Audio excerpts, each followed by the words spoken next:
Well, good morning, everybody, and welcome to another Sunday morning show in association with Golfing Days. Indeed, indeed, indeed. We've got a lot to talk about today. We've got a lot to get through. I've even got a list. Like, this is a first. I've never done a list before. Are we going to reveal what happened? Let's reveal. Okay, this is massive, isn't it? So, occasionally, you get like a mic out. I call it mic out. Where one of the microphones will switch itself off accidentally, or the plug gets pulled out, or something happens where we get a mic out. It's not a blackout, it's a mic out. We did one show 3 times once, didn't we? Yeah. I couldn't remember where I was coming or going, what we spoke about. So we did the show already once, so we are doing this. This is take 2. And it was our best ever show as well. And it was the best show we've ever done. And if you'll notice, if you zoom in on our eyes, you'll notice they're a little red. And the reason for that is because we've just had our night out last night with the staff night out, which was a lot. I got to say, I really enjoyed it. And we all turned up to work. And we all turned up to work, apart from one. Guess who? Like, comments below. Who do you think didn't turn up? We're not going to reveal. No. But comment below who didn't turn up for work today.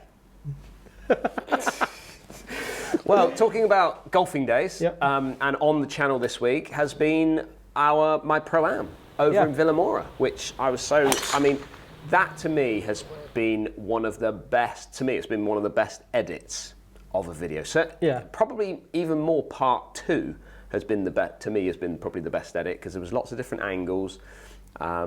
It was just so much going on. Yeah. And then obviously all the statistics that come up with it, the professionalism of all that, and it was just I know that the team has worked hard on that one. And contributed to it just to add a few extra nice additions, really, just to I want to say spruce it up. Is that the word? Give it that little bit of extra flavour. You've got to keep going with these things and trying to make them. And don't get me wrong, those types of videos and all the videos that we put out, they're not going to tick the boxes for everybody. Some people come on to watch the channel because they just want to watch the banter of course vlogs. Other people like to come on for reviewing of equipment. Other people like to watch a bit of technical talk of the golf swing, maybe. And then there's other people that just want to watch us play golf of a decent standard and be in a competition like the ladder and me playing in Pro-Ams and stuff like that. So hopefully, again, comment down below, which bit of the channel, because we actually do want to know a bit more about that as well, but which bit of the channel do you prefer? What's your kind of ideal? Is it just vlogs all week? Is it not that we're going to change too much at the moment, but what we'd like to know. We'd like to know, 100%. So slightly different, but something I really want to press on with and keep going with that. So we're going to do the break pass series throughout 2023. Pick some beautiful venues and try and see what I can shoot around there.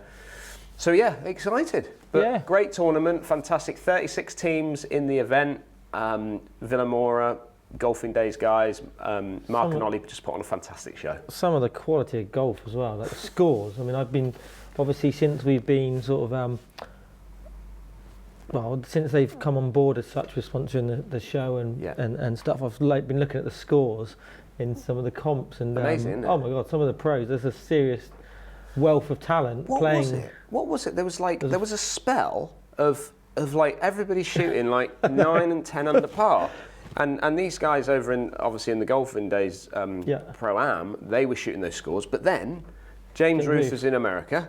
He shot like 2 or 3 9 under pars, 63. He did 3 9 under pars in 3 weeks or 2 weeks. No, 2 weeks it was, which is just. And these are they're not like they're easy golf courses like forward tees and pins in the middle. The greenkeepers are tucking pins away and they're playing the full length and absolutely it's phenomenal. They're playing different games. And Paul couldn't help himself because he fancied getting in the mix of that as well, and he's done a 9 under par around Bude, which we've actually done a little stat show on. So if you're interested to know how to shoot 9 under par or what you've got to do to be able to shoot 9 under par, Paul's going to reveal it for us. I know you were away that day, so didn't play in the Alliance. I played with Josh from the shop you've seen on the channel, and it wasn't an easy day. Like there wasn't, in my opinion, there wasn't a 9 under par out there. I didn't see a 9 under par. No, I didn't walk in and go, oh, that definitely going to. No, I thought there might be a 2, 3, or 4 under par. Yeah, because it wasn't easy. And then when he came in, he was the last one out. He always does that. So there'd have been a few disappointed people hanging in there, waiting away, thinking they've won, getting all excited, and he comes in and blows everyone away, which is what he does occasionally, isn't it?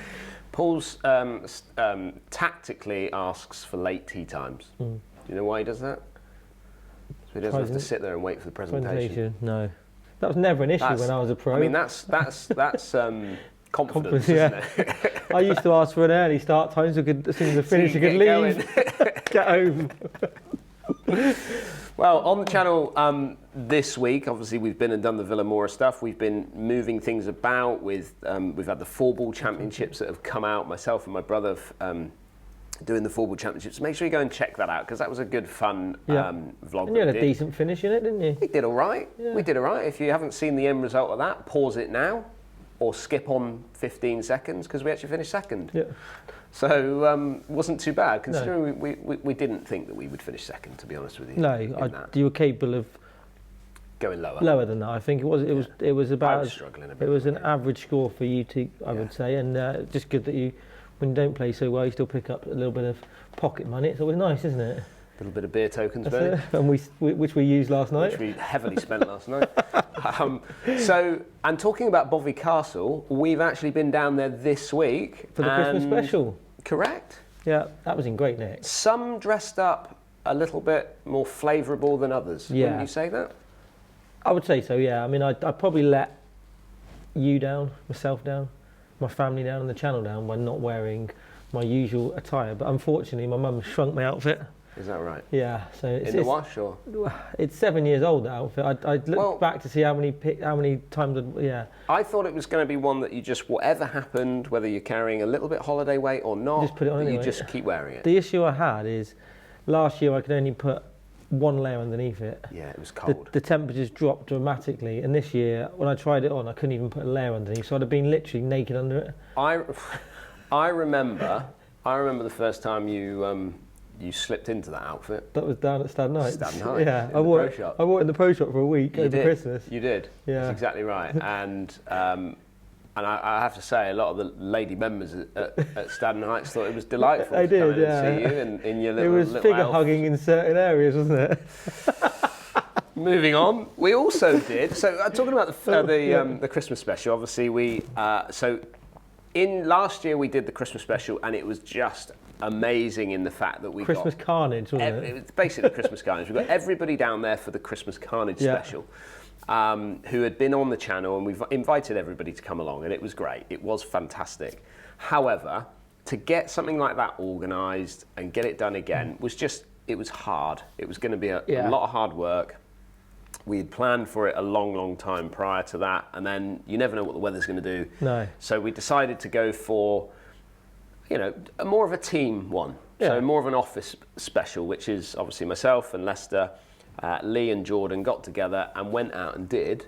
We did a little tried to shoot 58 because we've done the 59, me, Dan and Lee, which was at Ashbury. Yeah. So we did that a couple of years ago. 59, as we like to call it. Yeah, so we tried to do a 58. So it was I won't spoil the video, but I think you'll enjoy it. I think you will enjoy it, yeah. There was some good golf and not so good golf. It was really good. I had a really good day. It was just course was in good condition. It wasn't too cold. We've had quite a cold snap down here, haven't we? The temperatures dropped sort of 5-6 degrees. Yeah. We've got frost now, which we hadn't. That's the first frost we've had this year. Yeah. Recently, so it was a really good day. Yeah. And hopefully everyone enjoys that. And then on Thursday we also filmed for the New Year's special. Yeah. Or the New Year's week, or whatever you want to call it. But that was so myself and Paul playing in it's the Devon and Cornwall PGA Christmas gathering kind of thing that goes on. Good turnout as well. Fantastic turnout. 40 pros turned out for that one, which is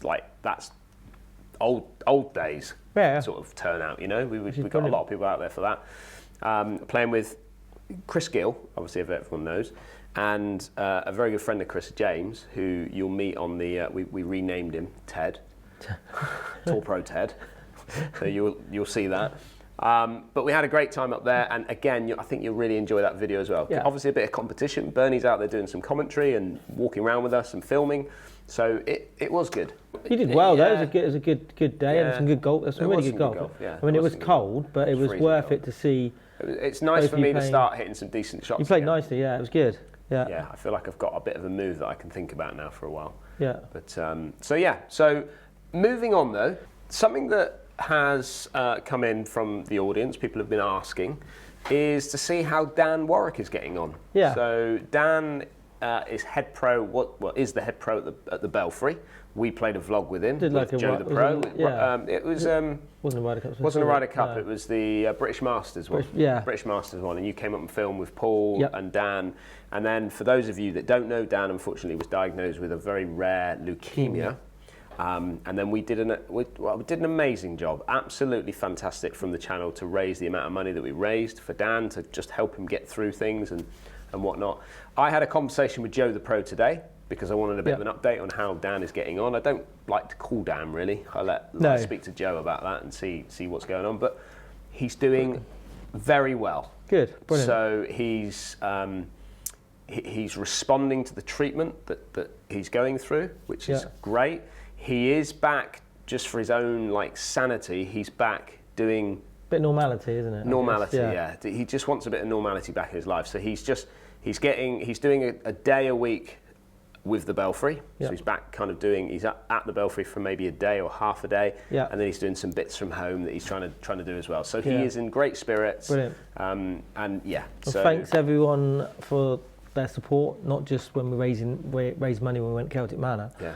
But just for your sort of well wishes and stuff. I know it meant quite a lot to Dan, and it did. Yeah, he was quite emotional about it. So thank you for everybody for whichever way in which you've contributed. But really much appreciate that. And the well wishes as well. The people that have actually seen him at the Belfry or hunted him down at the Belfry or something like that. You know, it just means so much to him. I know Joe the Pro got quite emotional by the fact that everyone had been so brilliant. So just thank you again from the channel superb. And on behalf of Dan. Absolutely superb. So a little update there. Also, then, my Turkey trip in February. Yep. 2 people have actually dropped out.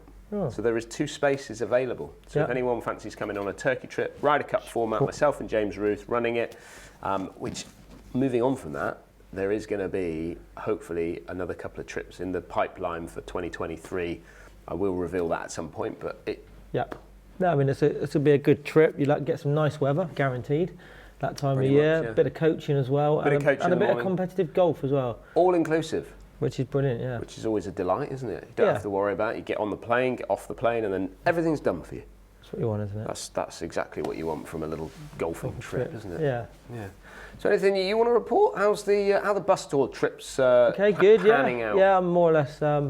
full up on all of them now. I've got a couple of reserves. I mean, obviously, when you start asking people for money, they generally, there might be a few spaces that get freed up. But they've been really successful so far. I might try and put another one on. I know we've talked about potentially doing a golf day. Yeah. Where people can, if they are travelling a distance, we will find some accommodation for them if they do want to stay down. But just doing a tournament day, aren't we? So we probably will put that in the diary. And I might add another bus tour trip in. I'm just reluctant to commit too much financially. Yeah. Just to make sure I get enough, because I'm running them myself. Just so, and I know I've run this past you already, but there is we're looking to do us versus the golfing days guys at the Belfry.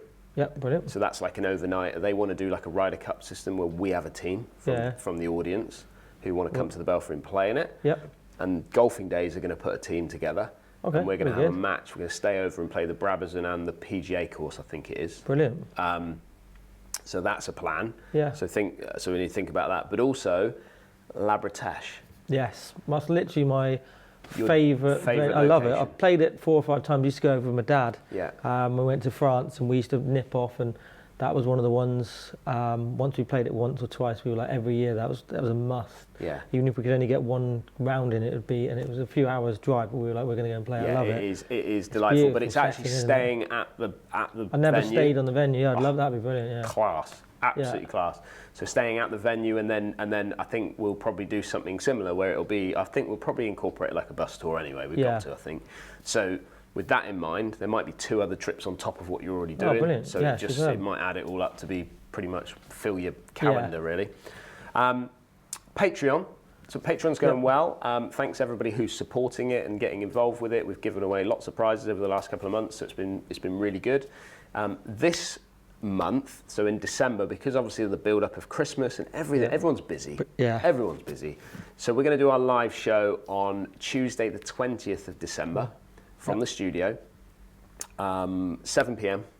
normal time that guys come on for the live show on there. So the format worked quite well last time, I think, didn't it? I really enjoyed that, Yeah. and I know that the feedback that we got from the audience was absolutely brilliant. And we where answered they just, every single person's question. and it was more intimate, wasn't it? Yeah. So we were just answering as many questions as was being thrown at us. People could ask us anything they wanted. It was so random, which I quite liked. Some was swing based and golf based, and others was personal or just our opinions. It was really good. I really enjoyed it. I liked the format. It went quick as well. The hour just went gone, wasn't it? Yeah. Which is brilliant. So yeah, I look forward to that one. This week on the channel, coming up, we've got Pula. We're back at Pula, which is in Mallorca. Absolutely. That's the last leg of the trip. That is the last. We got the back nine with myself and Rory. We're out there playing the back nine. I know a lot of people really enjoyed Rory being on the channel, so we're going to finish that off. And so it should be a good little week ahead. And we've got another stat show to come out, and we've got lots of good positive all happening. stuff. Yeah, lots of people obviously commenting as well. I know we talked about it briefly earlier, but just about the channel, and we are trying to test the water. So we're trying to. We understand that in order for the channel to keep growing, we are just short of 43,000 subscribers. Ideally, we want to get it to 43,000 subscribers moving into 2023. So if you're not subscribed, just double check that you are subscribed, because there's a lot of times that YouTube will kick you out of being subscribed. So just double check, and if you push that subscribe button, that'd be fantastic. But we are trying to access a bit more of the American market. So we want our American brothers and sisters to join up to the channel and get more involved, because I feel like we've got a lot to offer them as well. So we are targeting the American audience to a point, because we're very low on that, and so we're going to release we're going to focus on possibly releasing our kind of technical videos at like 1 o'clock in the afternoon UK time, which is their kind of morning. When they wake up, they can get on their phones and watch us do technical chat. Whereas the course vlog stuff, we want to still focus at 6 o'clock. Yeah. So if you see something coming up at 6 o'clock and you're into your course vlogs or playing around a golf, you'll see it's going to be that type of video. So we've got to keep trying these things, Bernie. If we don't... If you stand still, you get left behind. And correct. Absolutely right. Well said. Thanks. And well said to finish off the show as well. There you go. I think that's it. Have you got anything else you want to put? No. Thank you very much, everyone, for watching. Don't forget, if you are new to our channel, hit that subscribe button. See you next Sunday. See you next Sunday.